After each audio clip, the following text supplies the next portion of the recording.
Good morning, everybody. This is Sandesh Patil, advocate, and we have assembled here on this web to have a discussion on the topic discharge under the Code of Criminal Procedure. Friends, discharge under the Code of Criminal Procedure is one of the most difficult topic. It's one of the most difficult subject in the entire criminal procedure code. The parameters of discharge are entirely different. It is, if I can say so, it is very easy to have an order of acquittal or conviction from the court. I mean, acquittal or conviction, I am speaking from both the sides, as a public prosecutor and as well as a private advocate appearing for private parties. But discharge is something which is indeed very difficult. Discharge is a very technical term, and having your accused, your client, being discharged prior to the trial, before the trial begins, is something which is very complicated thing, very technical thing, and very difficult thing. But before we begin, I must point out that the same lecture of discharge was scheduled yesterday by the Sangli Bar, and I had given the lecture over there. Some of our friends from Thane suggested that this being a very important topic of discharge, we should have this at Thane in Vidhi Foundation also, and therefore I was invited to deliver the lecture once again. And we will start now with the main topic, discharge. To begin with, just pausing here for a moment with your permission, I would be having certain words in Marathi also, and the lecture would be in English as well as in Marathi, both. So to begin with, discharge, what is the meaning of discharge? What is the object of discharge? And what is the purpose of discharge? Whenever a criminal proceeding is instituted, may it be instituted by virtue of police report or may it be instituted by virtue of private complaint, the real tragedy in our system is that it takes lots of time. Lots of human hours are wasted, lots of money is wasted, and therefore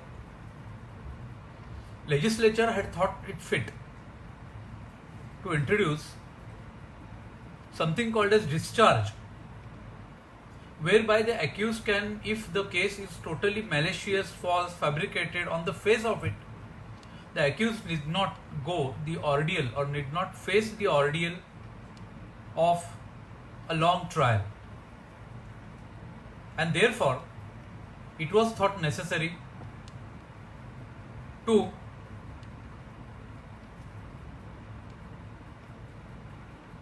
have this discharge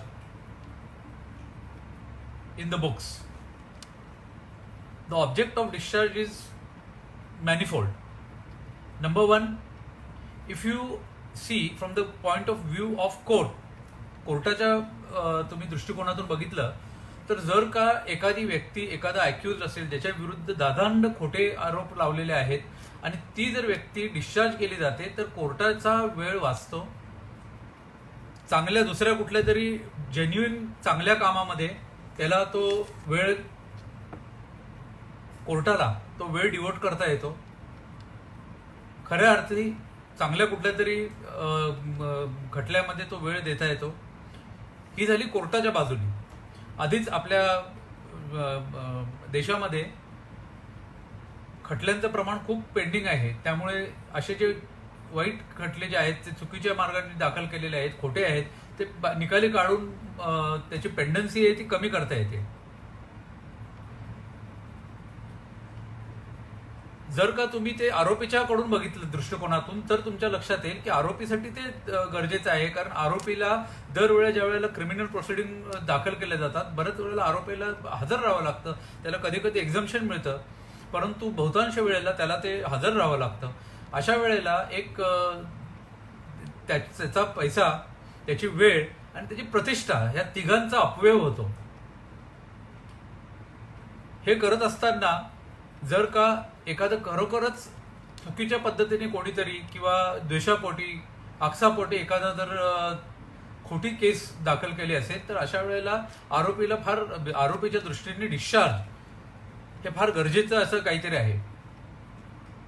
मग जर तुम्ही पोलिसांच्याकडून बघितलं, जर ज्या वेळेला पोलिसांनी दाखल केलेली फिर्याद असते, it's a case instituted or police report, then even the police machinery is wasted, because what happens is this: every time the police authorities have to remain present,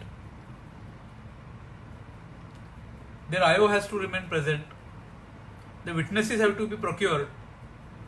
Not only police, but there are several investigating agencies. Take for example CBI, for whom I often appear. I am their counsel, so I know the difficulty. Many times we do not it so happens that the IO is required to remain in the court, and at the same time there are many hundreds of other matters which are piled up. So how will he investigate and how will he remain present in the court? So if there are certain frivolous matters, those matters can be weeded out, can be removed out. So this is the importance of having discharge. Now let us begin with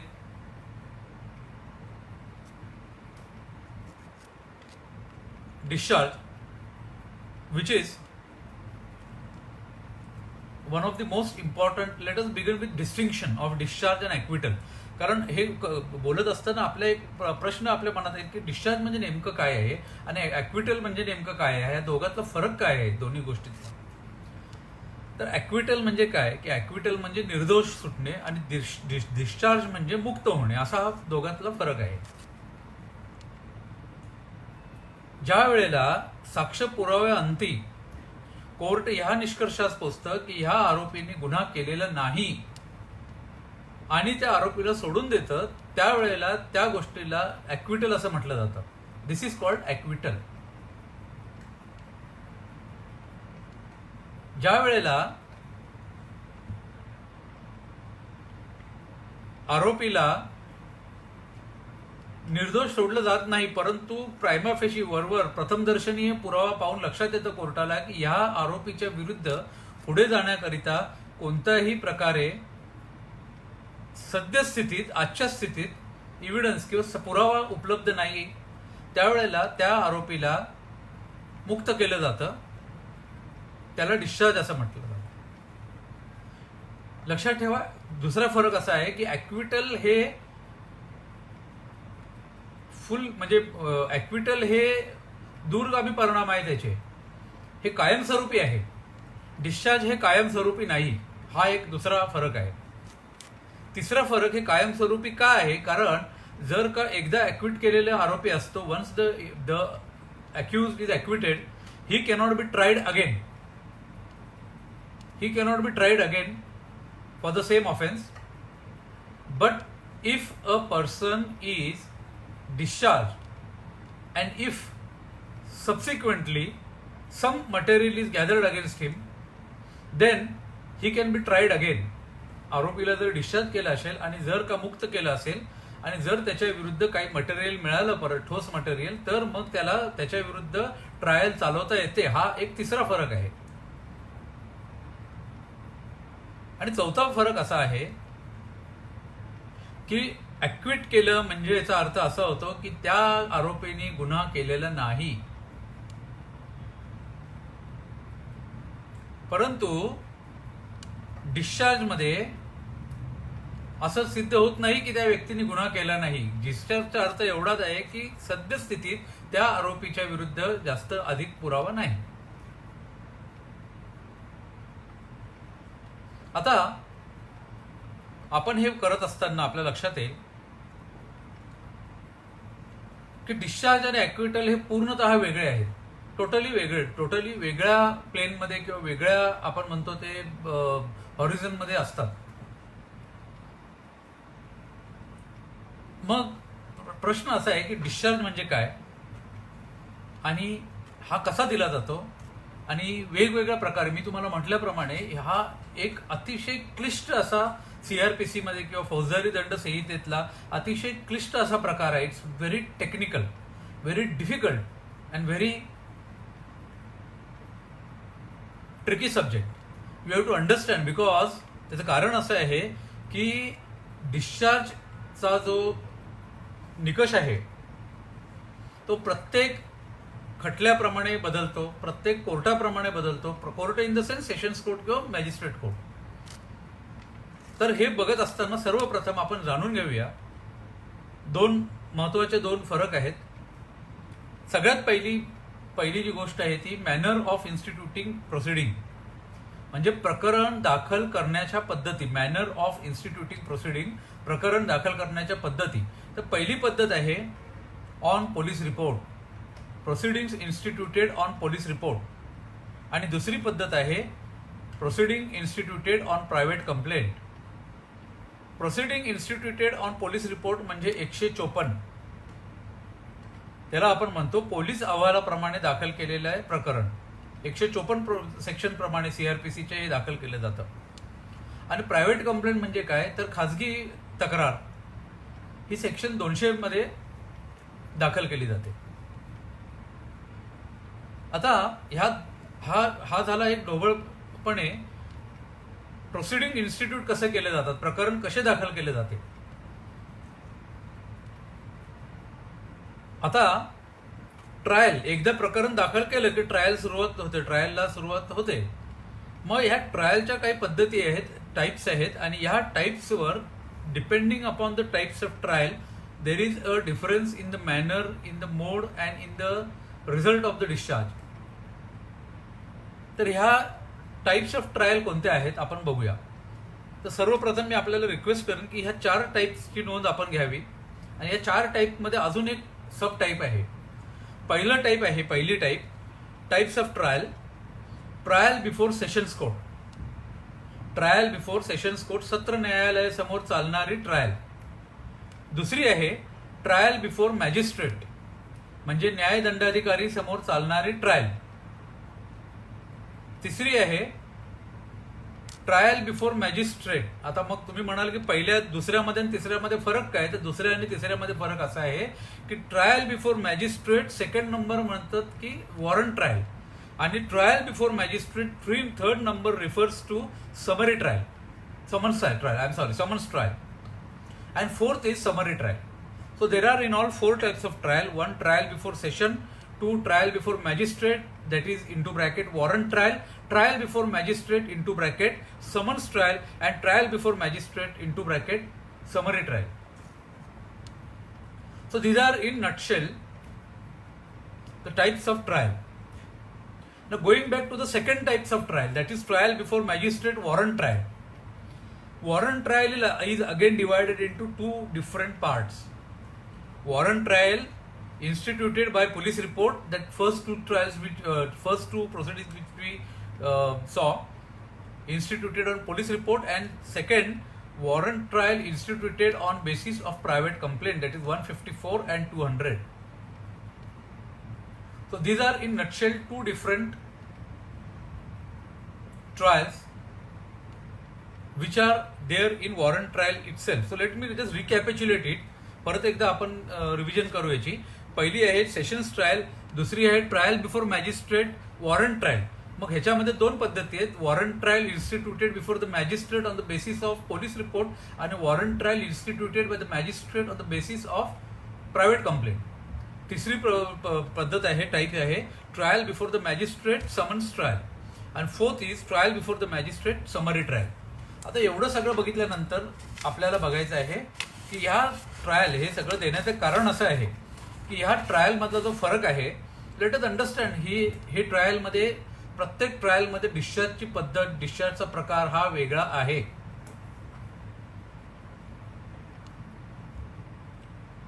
तर तुम्ही मला सर्वप्रथम एखादा आता आपल्या ग्रुपमध्ये आपल्या या पेजवर बरेच ज्युनियर मंडळी देखील आहेत, त्यांच्या किंवा काही विद्यार्थी देखील आहेत, त्यांच्या समाधानासाठी मी सांगू इच्छितो की वॉरंट केस म्हणजे काय. तर वॉरंट केसची व्याख्या दिलेली आहे CRPC मध्ये section 2 subsection X. Warrant case means A case which is punishable with an imprisonment of life, death and imprisonment above 2 years. 2 वर्षापेक्षा अधिक ज्या वेळेला इम्प्रिझनमेंट असते, लाईफ किंवा डेथ, या केसेस वॉरंट ट्रायबल केसेस असतात. मग समन्स ट्रायल काय, तर legislature has chosen to give negative definition of summons trial. And the definition is mentioned in 2W, section 2 subsection W. A summons case is a case which is not a warrant case. म्हणजे summons केसची व्याख्या दिलेली नाही, व्याख्या दिलेली आहे warrant केसची. आणि म्हणूनच आपल्याला आता ह्या बेसिसच्या नंतर आता आपण एक बेस तयार केलेला आहे. आता आपण डिटेलमध्ये 227 हे प्रत्येक मॅजिस्ट्रेट पुढे, सेशन्स कोर्टापुढे कसं डिस्चार्ज मागितलं जातं हे आपण बघूया. सगळ्यात पहिलं डिस्चार्ज इन सेशन्स केस. आता सेशन्स केसमध्ये ज्या वेळेला डिस्चार्ज केला जातो तर लेट अस अंडरस्टँड त्याची व्याप्ती काय आहे. तर पहिलं आपण ते 4 पद्धती बघितलं, त्यातलं पहिलं आहे trial before the sessions court. मग सेशन्स कोर्ट पुढे डिस्चार्ज कसा मागितला जातो. सेशन्स कोर्टमध्ये डिस्चार्ज मागण्याची पद्धत किंवा जो concern provision is section 227 of the CRPC. Section 227 of the CRPC states that before the sessions court a discharge will be given, one, when the evidence is not sufficient. When the evidence is not sufficient, ज्या वेळेला पुरावा पुरेसा नाही. Number 2, there is no legal ground, कायदेशीर ground नाही. Number 3, prosecution is barred by limitation, मुदतीच्या कायद्याने prosecution बार आहे. Number 4, sanction is not obtained, पूर्व परवानगी मागितलेली नाही. आणि number 5, there is a prior judgment of the court, त्यापूर्वी कुठलं तरी जजमेंट झालं असेल त्याप्रमाणे तुम्हाला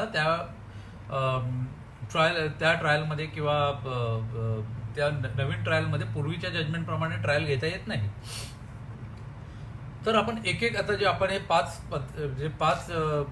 we have seen the 5 filaments of 227. Now let us understand each filament separately. प्रत्येक गोष्ट आपण सेपरेट घेऊन आता त्याच्यावर डिस्कशन करणार आहोत. एव्हिडन्स इज नॉट सफिशियंट म्हणजे काय, पुरावा पुरेसा नाहीये म्हणजे काय. तर एक बाब लक्षात घेण्यासारखी आहे की 227 चा जो डिस्चार्ज ऍप्लिकेशन आहे तो कसा फाईल केला जातो. तर आपण याची प्रॅक्टिकल आपण पाहू आता काय होतं. सेशन्स कोर्टापुढे ज्या वेळेला मॅटर कमिट केलं जातं त्यावेळेला सर्वप्रथम पोलीस इन्व्हेस्टिगेशन करतात किंवा कुठली एजन्सी इन्व्हेस्टिगेट करते. आपण पोलीस नको म्हणायला, there may be other agencies also, CBI for example it can be NIA and all. So the prosecution files charge sheet, so this is called the police report. Now charge sheet he G charge sheet आहे that is also called as a police report. आणि जर तुम्ही north इंडियामध्ये जर बघितलं दिल्ली साईडला वगैरे त्याला चालान म्हणतात. तुम्हाला बऱ्याच वेळेला सुप्रीम कोर्ट SCC किंवा AIRच्या सुप्रीम कोर्ट जजमेंट तुम्ही वाचता त्यावेळेला तुम्हाला कधी कधी हा शब्द येतो चालान. तर चालान म्हणजे काय, चार्जशीट. ही चार्जशीट दाखल केली जाते कलम 173 अनुसार. आणि जर का त्यांना पोलिसांनी ऍडिशनल एव्हिडन्स इन्व्हेस्टिगेशन करायचं असेल तर 173(8) सबसेक्शन 8 ह्याचे लिव्ह घेऊन कोर्टाकडून त्यांना they can file supplementary chargesheet also. आता एक वेळेला ही चार्जशीट पुढे आली कोर्टाच्या, once the chargesheet is before the court, मग काय होतं की कोर्टाला सेशन्स कोर्टची एक लक्षात ठेवा, हे 227चं जे प्रकरण आहे कलम 227 discharge in before sessions court, तर लक्षात घेण्यासारखी गोष्ट आहे की सेशन कोर्ट हे ट्रायल मधलं एक अत्युच्च कोर्ट आहे. ज्याच्यामध्ये त्यांना अगदी डेथ सेंटेन्स पण अवॉर्ड करता येते. ऑफकोर्स कन्फर्मेशन हायकोर्टला करावं लागतं, पण अवॉर्ड करण्याची पॉवर सेशन्स कोर्टात आहे. त्यामुळे क्रिमिनल हायरार्कीमध्ये सगळ्यात अत्युच्च कोर्ट जर म्हणावं लागलं तर ते आहे sessions court. It's a sessions court. Now the sessions court has got power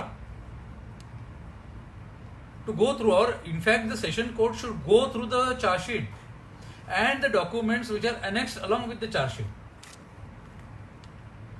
जर का कोर्टाच्या लक्षात आलं, if the court feels that there is no sufficient ground for trying this person, at that time the court can, upon an application made by the accused, or in certain cases where it's a very grave case, then suo motu discharge the person.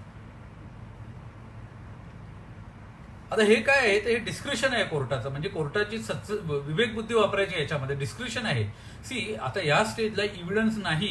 Evidence केव्हा दिला जातो? Once chargesheet file केली जाते कोर्टापुढे, चार्जशीटचं रूपांतर होतं, charge frame केले जाते, chargesheet file केली जाते. After chargesheet is filed, then if the court feels that yes there is ground to proceed, then the court frames charges. मग चार्जशीट फाईल केल्यानंतर कोर्टाला वाटलं तर चार्ज फ्रेम करतं कोर्ट, आणि मग इव्हिडन्स चालू होतं, साक्ष पुरावा. प्रॉसिक्युशन आपलं इव्हिडन्स आणतात, जर डिफेन्सला वाटलं तर त्यांचे इव्हिडन्स, 313चं स्टेटमेंट आणि सो ऑन, निकाल, आर्ग्युमेंट नंतर निकाल.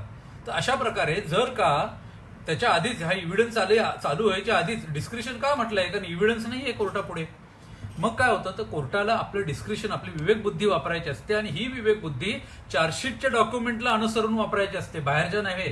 It cannot look into some external document, it has to look only in the documents mentioned in the chargesheet. चार्जशीटच्या हे डॉक्युमेंट बघितल्यानंतर मग कोर्ट ठरवतं की या व्यक्तीला, या आरोपीला डिस्चार्ज करायचं आहे की नाही. अशा वेळेला कोर्टाने काय करत असतं, तर कोर्टाने इव्हिडन्स सिफ्ट करायचा असतो, sift and weigh the evidence. This is the word. इंग्लिशमध्ये कोर्टाने, सुप्रीम कोर्टाने शब्द वापरलेले आहेत, sift the evidence and weigh the evidence. म्हणजे सिफ्ट म्हणजे काय, इंग्लिशमध्ये शिफ्ट नव्हे, हा SHIFT नव्हे, हा आहे SIFT. Sift the evidence and weigh the evidence. Weigh म्हणजे वजन करणे, वे, WEIGH, वे. तर मग शिफ्ट नव्हे, मग वे म्हणजे सिफ्ट म्हणजे काय, SIFT. तर कोर्ट म्हणतं की सिफ्टचा जर तुम्ही डिक्शनरी मिनिंग बघितलं तर सिफ्ट म्हणजे to separate something from unwanted. ज्याप्रमाणे एखादी व्यक्ती तांदूळ निवडताना किंवा एखादी धान्य निवडताना जे उपयुक्त धान्य नाही किंवा खडे आहेत ते बाजूला काढून टाकतं, त्याचप्रमाणे कोर्ट इव्हिडन्स बघतं आणि जो इव्हिडन्स त्या आरोपीच्या विरुद्ध नाही आहे तो इव्हिडन्स बाजूला काढतं. आणि हे करत असताना लक्षात आलं की संपूर्ण इव्हिडन्स त्याला सफिशियंट नाही आहे त्याला शिक्षा देण्याकरिता. अशा वेळेला कोर्ट शिफ्ट करतं इव्हिडन्स आणि मग त्याला डिस्चार्ज देतं. दिस इज हाऊ इट वर्क्स. हा जो पहिला ग्राउंड आहे, 5 पैकी जो पहिला सांगितलं मी तुम्हाला, नो सफिशियंट इव्हिडन्स, तर त्याला म्हणतात शिफ्टिंग ऑफ द इव्हिडन्स. म्हणजे त्याच्या विरुद्ध इव्हिडन्स नाहीये. मग इव्हिडन्स म्हणजे साक्ष पुरावे या अर्थाने नव्हे, इव्हिडन्स म्हणजे चार्जशीट ह्या 227 पुरता. आता यावर एक फार सुंदर जजमेंट आहे, Ajay Kumar versus state of Rajasthan. Ajay Kumar versus state of Rajasthan, 2012, 12 SCC, page 406. I repeat, Ajay Kumar versus State of Rajasthan, 2012, 12 SCC, page 406. So this is the judgment which tells you the difference between shifting of the evidence and appreciation of evidence. मी पुन्हा सांगितलं त्याप्रमाणे evidence appreciate करता येत नाही. It cannot marshal the evidence, it cannot go deep into the evidence, कारण evidence नाहीच आहे. मग ज्या वेळेला खोल एव्हिडन्समध्ये जायची गरज वाटते, म्हणजे एक प्रकारे मिनी ट्रायल ह्या स्टेजला चालत नाही. ज्या वेळेला खूप खोल सखोल एव्हिडन्समध्ये जाण्याची गरज वाटते त्यावेळेला it is better that the court frames charges and rejects the application for discharge. This was the first filament sufficient ground when it is discharged, accused is discharged in session space. Then we say prima facie case. There is no prima facie case. तर prima facie case म्हणजे काय? तर prima facie case म्हणजे प्रथमदर्शनीय जी केस आपण म्हणतो. तर ह्या प्रायमा facie केस करत असताना एक फार सुंदर जजमेंट आहे supreme कोर्टाचं, Sajjan Kumar versus CBI. Sajjan Kumar versus CBI, 2010, 9 SCC, page 368. Sajjan Kumar versus CBI 2010 9 SCC page 368. Now this judgment tells you that when while exercising discretion upon prima facie perusal of the charge sheet report under 173, if two views are possible, two views which are equally good, absolutely symmetrically good, difficult to distinguish between these two views, then the view which would result in the acquittal would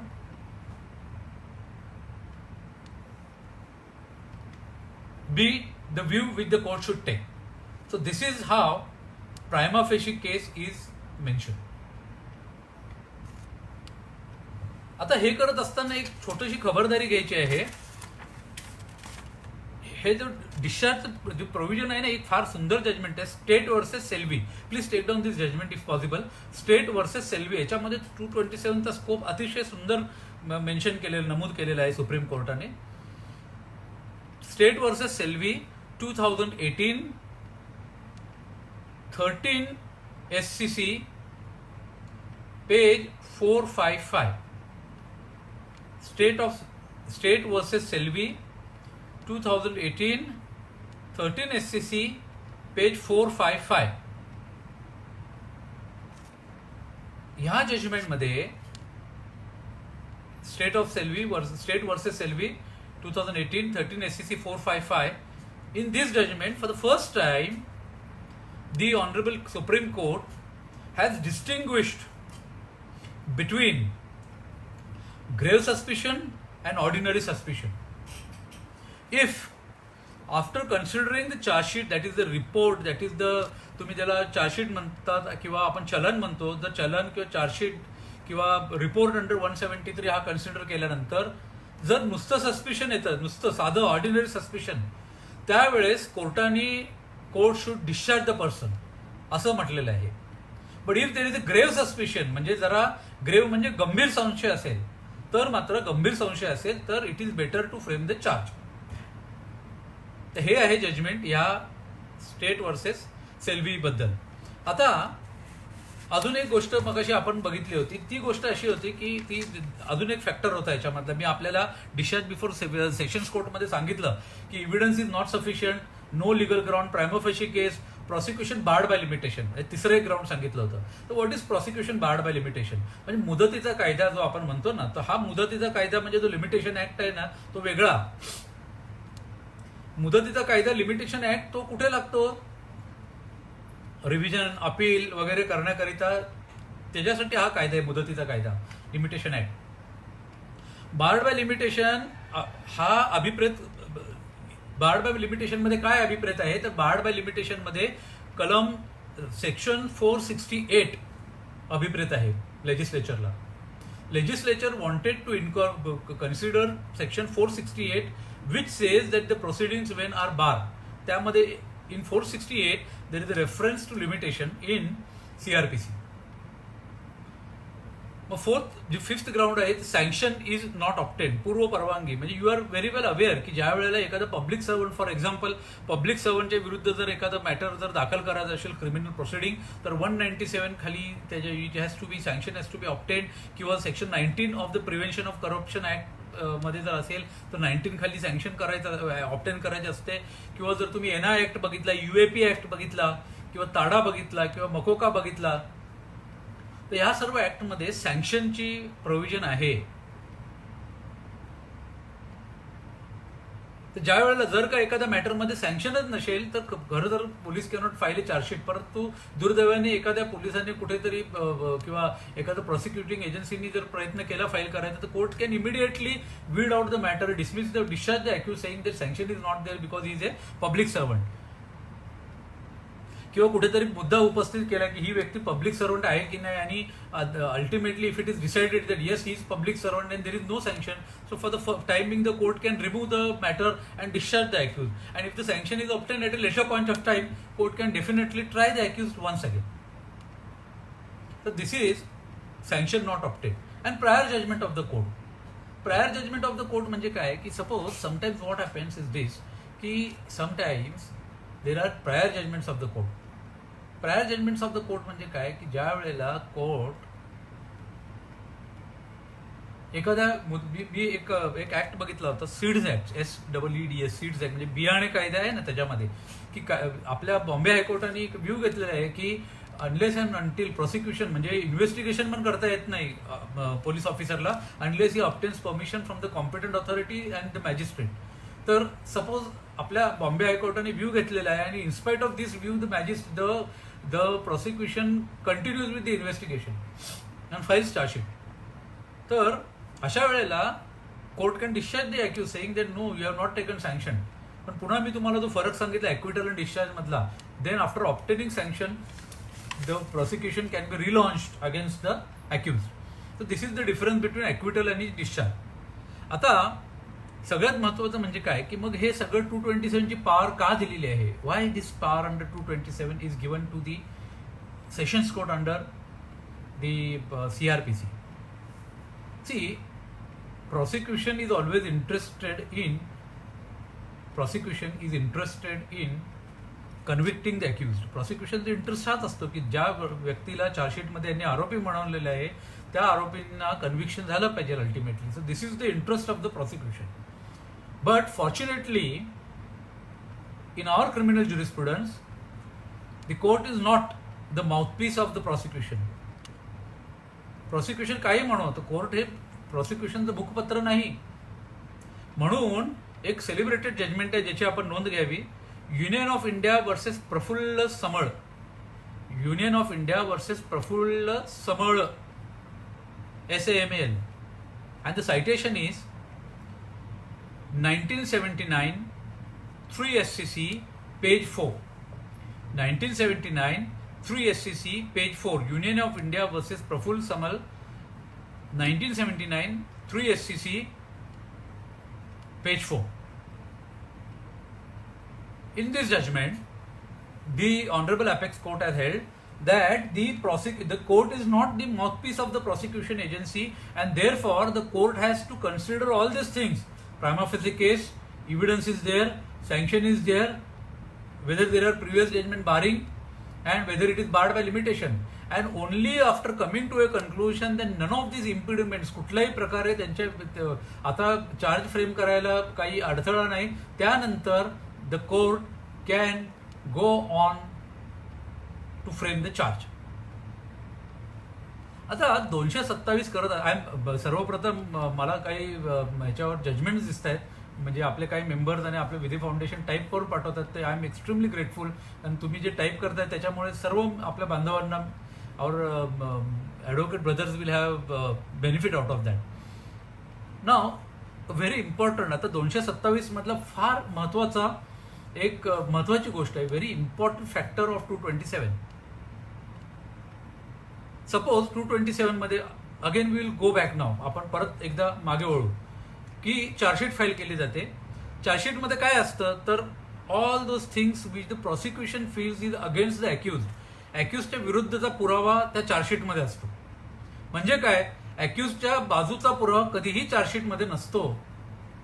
मग अशा वेळेला काय होतं, समजा काही document असेल अॅक्युजकडे, म्हणजे 227च्या स्टेजसाठी म्हणतो, ॲक्विटल किंवा कन्व्हिक्शन किंवा फायनल हिअरिंगसाठी नव्हे, 227च्या स्टेजसाठी मी म्हणतोय. I am saying this only in context to 227 CRPC stage, section 227 of CRPC. The question is whether materials which are not forming part of charge sheet can be looked into.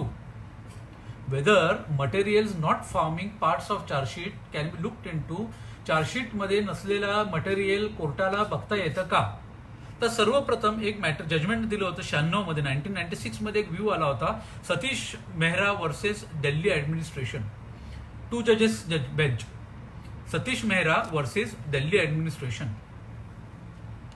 1996 9 SCC 766. I repeat, 1996 9 SCC 766. या जजमेंटमध्ये आधी असा view घेतला होता की हो बघता येईल, जर एखादा डॉक्युमेंट असेल तर कोर्टाला बघता येईल. म्हणजे कोणाचं डॉक्युमेंट, प्रॉसिक्युशनचं नव्हे, अॅक्युजचं. लक्षात ठेवा, डिस्चार्जचं ऍप्लिकेशन कोणाचं आहे? अॅक्युजचं आहे. परंतु अॅक्युजचं डॉक्युमेंट बघता येत नाही. सतीश मेहराची केस म्हणतो की yes, it can be looked in to. मग प्रश्न असा येतो की जर का Satish Mehra says that it can be looked in to, मग whether it is a correct law. हाच लॉ काय आहे? तर 1996 नंतर for the first time in the year 2005 मध्ये एक जजमेंट आलं. 3 जजेस बेंच, 3 न्यायमूर्तींच्या खंडपीठाने एक जजमेंट दिलं. ते जजमेंट असं होतं, state of Orissa versus Devendranath Padhi. ते जजमेंट आहे state of Orissa versus Devendranath Padhi. लक्षात ठेवा, सतीश मेहरा वॉज अ 2 जजेस bench judgement. State of Orissa is a 3 judges bench judgment, and for the first time State of Orissa मध्ये citation, I forgot to give the citation. 2005 1 SCC page 568. 2005 1 SCC page 568. For the first time this court, the Honorable Supreme Court, the 3 judges bench overruled the judgment of Satish Mehra and held that documents produced by the accused cannot be looked into.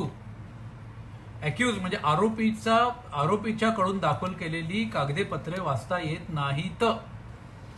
आणि मग त्यांच्या आरोपींनी दाखल केलेली कागदपत्रे आहेत, the documents produced by the accused can be relied upon only and only at the time of trial.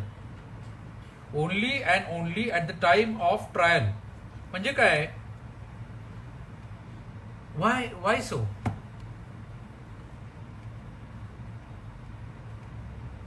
त्याचं कारण असं की this is it's just a mini trial type of thing. It's just prima facie. Therefore it's not the ultimate trial.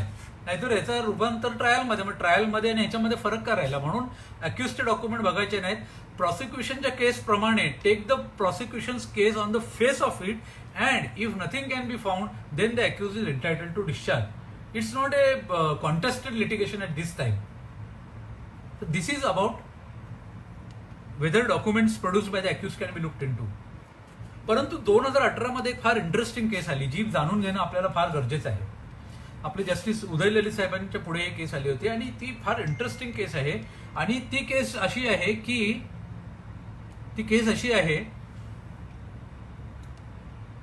की समजा suppose prosecution malicious आहे, मुद्दाम, suppose politically motivated prosecution आहे. Take a case, and if the prosecution deliberately withholds certain documents which they have investigated, but deliberately they are not bringing before the court, can the accused tell the court that look here sir, this is very important document and you are not producing the same? Can the court say the prosecution is not producing the same? Can the accused say that? The answer is yes. And that judgment, a very interesting judgment was delivered, and you can take down the judgment. Nitya Dharmada versus Gopal Reddy. Nitya Dharmada versus Gopal Reddy. The judgment is 2018 2 SCC page 93. 2018 2 SCC page 93. This judgment says that if the prosecution deliberately withholds, suppresses a document which has been investigated, but it does not want the court to look into it deliberately, then such a document can be called into by the accused. आणि हे calling for the documents कुठल्या provision खाली करता येईल? तर section 91 मध्ये. Section 91 प्रमाणे हे डॉक्युमेंट बोलवता येईल कोर्टाची परवानगी घेऊन, आणि मग ते कोर्टाला बघता येईल. Then you may say that look here now there is a difference of opinion or this view in Devendranath Padhi and Nitya Dharmada are conflicting. You may say that the answer is no. Nitya Dharmada and Devendra Padi are not conflicting. Devendra Padi says that document relied by the prosecution has to be looked into and not the documents relied by the accused. Nitya Dharmada does not take a contrary view.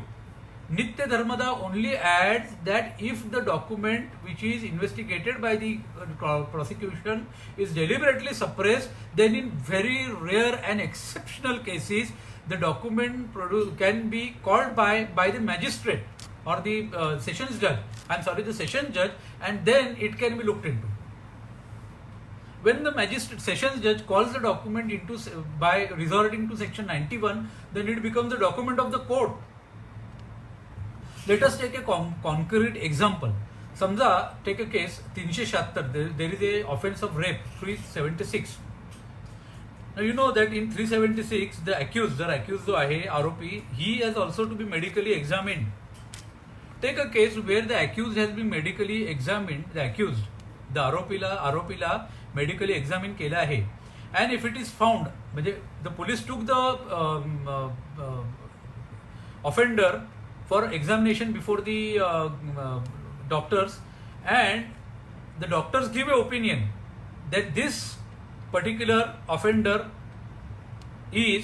accused is impotent. He is not capable of performing these activities. After getting this, the prosecution deliberately puts this document, this certificate in its drawer, hides it, and files the charge sheet by hiding this document. The accused knows that this is the opinion, and he knows for himself that he cannot perform this act. Then in that case, आपण एक example घेतोय, he can request the magistrate, the sessions court under section 91, saying that look here sir, असा document आहे, this is one of the document, prosecution is deliberately withholding it, please ask them to produce. Then by resorting to 91, it can be produced, it becomes the document which is called by the court for its satisfaction, taking into, therefore I said that court is not the mouthpiece of the prosecution. इथे हा संदर्भ उपयोगी पडतो.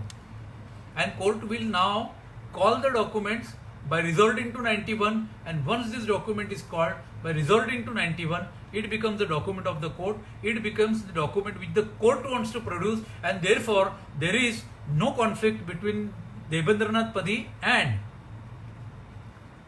Nitya Dharmada. So this is in nutshell the matter about 227. आता just pausing here for a moment, जे document 91 खाली मागवलेलं आहे धर्मदामध्ये, ते डॉक्युमेंट कसं हवं आहे, तर ते document, the term used by the court, honourable apex court, is that document should be a document of sterling quality. Sterling quality म्हणजे मराठीमध्ये आपण म्हणू की अत्युच्च दर्जाचे मटेरियल पाहिजे ते, म्हणजे जिथे where there is a chance of debate upon that document, then that document cannot be looked into. मग that becomes a question of evidence after the charge is framed. हे जे डॉक्युमेंट 227 मध्ये अभिप्रेत आहे आणि नित्य धर्मदामध्ये अभिप्रेत आहे, that document is a document which should be a document of extremely sterling quality. अत्युच्च दर्जाचे मटेरियल पाहिजे तरच ते बघता येईल. तर ही सर्व माहिती होती sessions court, trial before sessions court 227. आता आपण बघू discharge. Just before we begin, excuse me for a moment.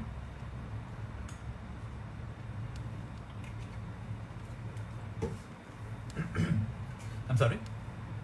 Discharge in warrant cases before the magistrate on police report. मी तुम्हाला सांगितल्याप्रमाणे warrant cases before the magistrate can be of two types, one instituted by police report and another private. Other than police report म्हणतात, private असं नाही, other than police report. Private म्हणून म्हणजे आपण आपल्या सोयीसाठी प्रायव्हेट म्हणतो, it's other than police report technically. पुन्हा रिपीट करतो, डिस्चार्ज कंसात into bracket warrant cases into bracket before magistrate into bracket instituted on police report. Discharge in sessions court is covered under 227. Discharge in warrant cases before magistrate on police report is covered by 239. Now let us understand what is the meaning of 239. What is the purport, ambit of 239, not meaning, I'm so sorry, ambit and purport of 239 and essence of 239. 239 says, if upon perusal of the police report into bracket section 173,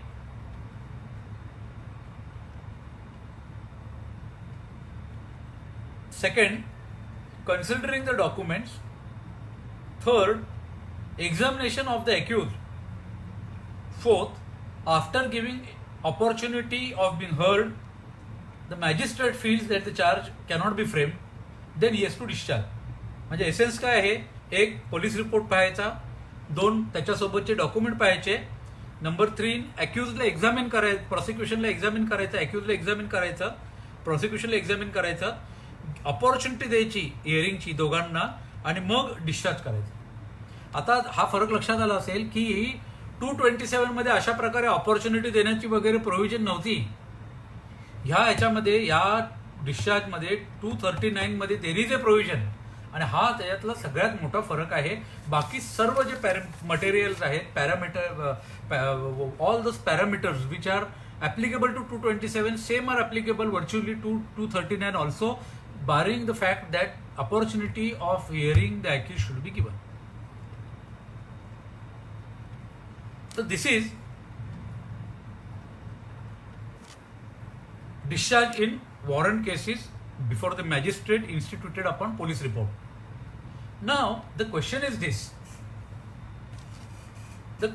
this. In both the proceedings, now we are in common, now 227 and 213, we have seen that almost except these two things which need not be even explained, hearing opportunity द्यायची आहे, सोपं आहे, एवढंच 239 मध्ये म्हटलेलं आहे. तर ह्या दोघांमधला 227 आणि 239 मधला फरक जो आहे हा एवढाच आहे. आता ह्या दोघांमधलं एक अजून एक सिमिलॅरिटी आहे. मी मुद्दाम deliberately I have kept the similarity at the end because I wanted to give it at the end of 239 so that it can be use both in 227 and 239. ज्या वेळेला when the trial court wants to discharge the accused, at that time it is obligatory, compulsory to the trial court to record reasons. But if it does not want to discharge and wants to proceed to frame charges, then such reason is not necessary. In short, for framing charges, recording reasons are not necessary, but for discharging, record reasons need to be given. And this, it is beautifully summarized in one judgment, Lalu Prasad Yadav versus State of Bihar into bracket CBI.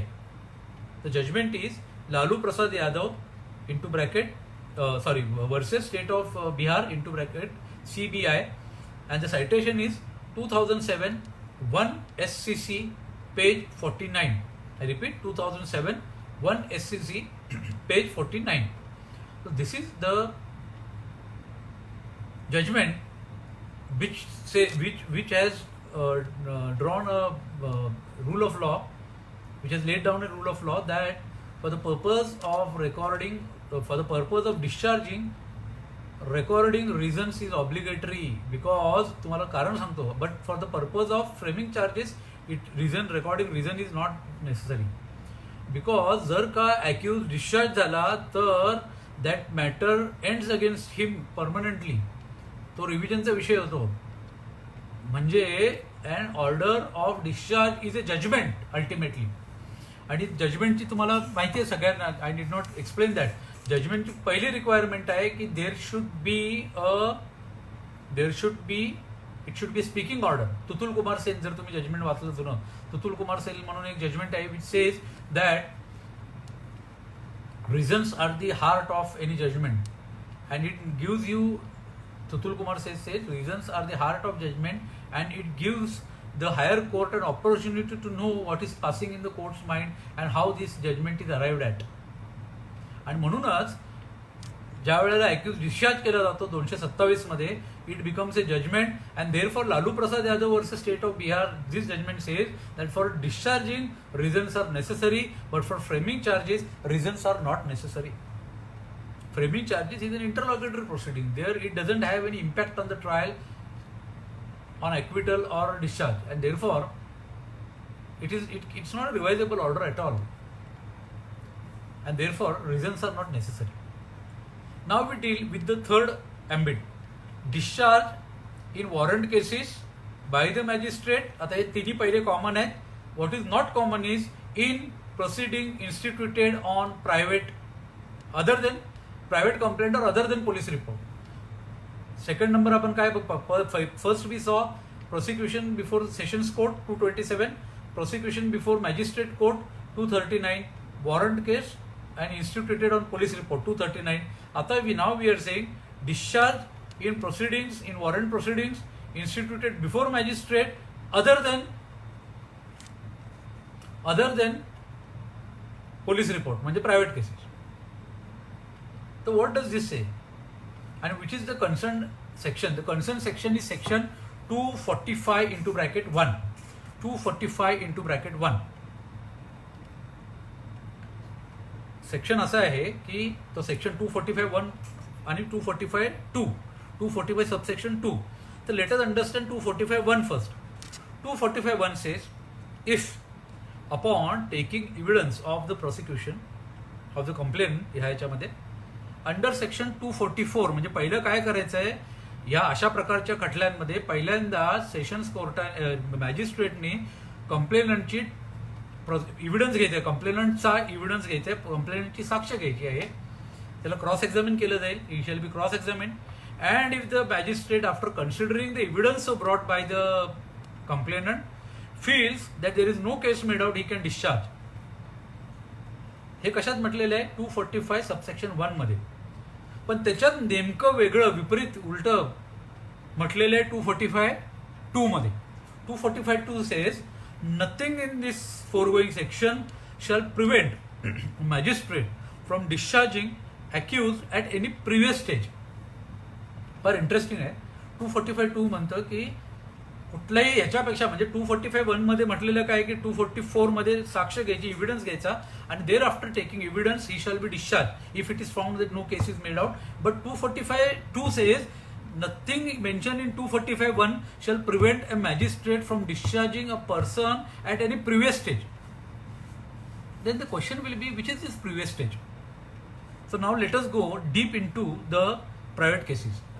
It so happens that this cases which is mentioned as prosecution other than those instituted on police report, they are instituted by resorting to provisions of section 200. In section 200 a complaint is filed. Then in section 201 and in 200 complainant is examined. If the court feels that he is not competent, he will the court magistrate feels that he is not competent, he will return the proceedings to be initiated before the appropriate court. If the court feels that there is necessity of gathering more evidence or having more material, then court can even postpone issuance of process under 202. And 203 says that if after recording the statements of the complainant and the witness, the magistrate still feels that there is nothing in this proceeding, he can straight away discharge the accused at this stage itself. काय होतं की ज्या वेळेला verification वगैरे record केले जातात आणि जर कोर्टाच्या लक्षात किंवा कंप्लेंटच बघितली कोर्टाने, लक्षात आलं की दिस इज फॉल्स, मॅलिशियस, एक्सप्रेशली रॉंग केस, अशी केस होऊच शकत नाही, त्यावेळेला 245(2) ज्याला what is meant in 245(2) is previous stage. This previous stage is which stage 200 to 204 and exactly the concerned section is section 203. After 203, if the court feels that there was nothing and even 244 need not be resorted to, 244 मध्ये जायची गरज नाहीये, straight away त्याला तिथेच discharge करावा, तर 245(1)(2) मध्ये as per section 245(2) the magistrate can straight away discharge the accused. He need not wait for 244 and then 245(1). Then the question is this: what is the difference between 245(1) and 245(2)?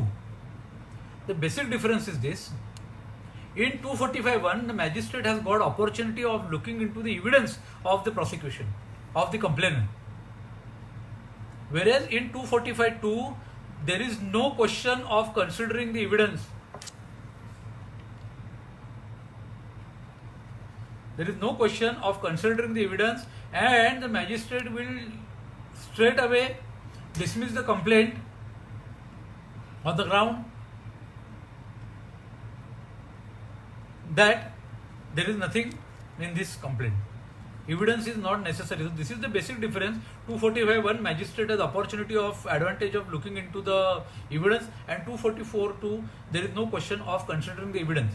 Now हा फरक फार सुप्त फरक आहे. It is very subtle difference, and this is correctly considered in a leading judgment, Ajay Ghosh versus State of Jharkhand.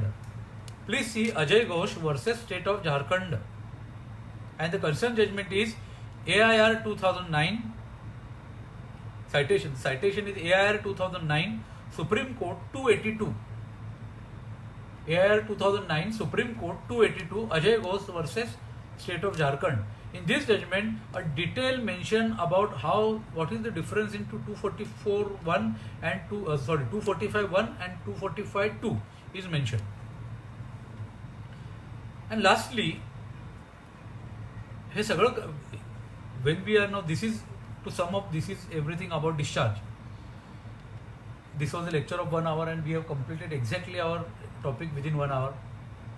Now the main question is this: suppose if all these powers are there, still suppose now 245 is there, 239 is there, 227 is there, can it prevent, because there is an alternate remedy before the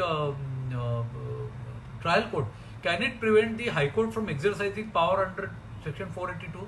The answer is this: no, it cannot. There was a judgment, Pepsi Foods versus Special Judicial Magistrate, 1998 CRLJ 1, where the Honorable Court has held that only because there is an alternate power under Section 245(2), it is not a bar for the purpose of exercising powers under Section 482, because 482 is an inherent power in the court. And lastly, the fourth category which we have seen, trial in summary trial, or rather summary trial we have seen. Now it is very important to note that there is no provision for discharge in summary trial altogether. Summary trial मध्ये discharge चे प्रोव्हिजनच नसल्या कारणाने आपल्याला हे बघण्याची गरज नाही. So this was entirely what was mentioned. Now what is discharge? Now we will just recapitulate it. We will just sum it. आपण एक conclusion करू.